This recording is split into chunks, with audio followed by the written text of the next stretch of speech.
It's showtime. Hey guys, Django Fett here. So I have to say I'm not a big fan of the Game Awards, but I have to touch base upon a few trailers that did come out that I do want to talk about. And before I touch upon the biggest one related to me, a Star Wars fan, there's a few things that I found interesting. We'll touch base upon that. Tunic, I'm kind of interested. Looks like a Legend of Zelda type. Um, there's a big one that I'm the most interested in. Definitely not Lord of the Rings Gollum. Nobody fucking asked for that, and that's going to be dog shit.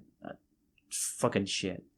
But this one, Warhammer 40,000 Space Marine 2. So I didn't think this would happen because it's been like close to a decade at this point, maybe even shorter, I think. I don't even know. I've lost track of the time, but I loved the first game, and it's if you're not a fan of Warhammer 40k and you want to get into it, start off with Warhammer 40,000 Space Marine. You can get it on any platform. It's fantastic. It's really awesome, gritty, violent Warhammer 40,000 game that you will just love. And we've been dying for a Space Marine 2 because it does end on a cliffhanger. So I am curious about I think his name is Titus. It's been such a while since I've last played the game. But Titus's adventures after the first game. And I think it's being done by a different studio too. But I'm really interested in that game. Really, really interested. That's my most anticipated from there. I didn't expect that to come out too. So that was a big shocker to me. And yeah, I cannot wait for that. And then there's another thing that was Dune Spice Wars. And the fact that we're having a Dune game after so long is awesome. Dune actually had a bunch of RTS games back in the day, like a decade or two ago. I've never played them, but I've, seen the images and stuff like that, and it did remind me of that. And I'm a huge into Dune right now. After watching the movie, I watched the 1984 movie, and been starting to read the science fiction novels. They're super engaging science fiction novels, and I'm just shocked that I've never discovered how incredible these science fiction novels are. But I've started to read the first one, and I am anticipating the Spice Wars game. It's kind of like RTS mixed with I think it's 4X. I think that's the type of style. It's like Civilization style. So that's really interesting to me. So I'm really looking forward to that. So the moment you guys have been looking for is the hold on, when I get to Star Wars Eclipse. And I have a lot of thoughts about this particular title. Once we go on to here, what is this game? I couldn't tell you. So let's just read a bunch of this information. I'm not going to play the trailer. If you haven't seen the trailer, go ahead and watch it. YouTube, Star Wars Eclipse. You'll see it for yourself and probably won't understand what the hell's going on. But it is a game set in the High Republic era. So that's the era with Yoda and I think it's like before Episode 1, during that time. Like 100 something years. I don't know. I don't follow the Star Wars canon. I follow Star Wars Legends, so I don't know. But that's the High Republic era. So it comes from award-winning independent studio Quantic Dream. I know. I'll get to Quantic Dream. And Lucasfilm Games comes Star Wars Eclipse, a new action-adventure, multiple-character branching narrative game set in the High Republic era of the iconic Star Wars galaxy, now early in development. So here are a bunch of stills that I saw from the trailer. It's very cinematic and looked pretty intriguing, but I couldn't make heads or tails of what this game is. So it's like a character branching game, and it's done by Quantic Dream. So if you're not familiar with Quantic Dream, let me just do this for you guys. Who are Quantic Dream and what have they done?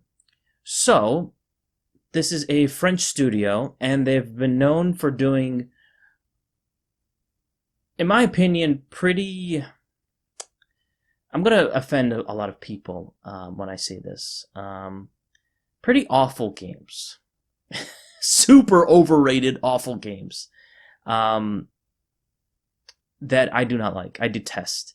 I think they're some of the awful, worst, one of the worst, some of the worst games out there. And plus, the studio has been accused of a lot of stuff that is not good in the past. I am not fond of the studio. I don't like David Cage. I think he's a pretentious ghoul. Like Heavy Rain, Beyond Two Souls, just terrible games. And oh, I saw this one, No Bad Soul. I watched a walkthrough of all these games.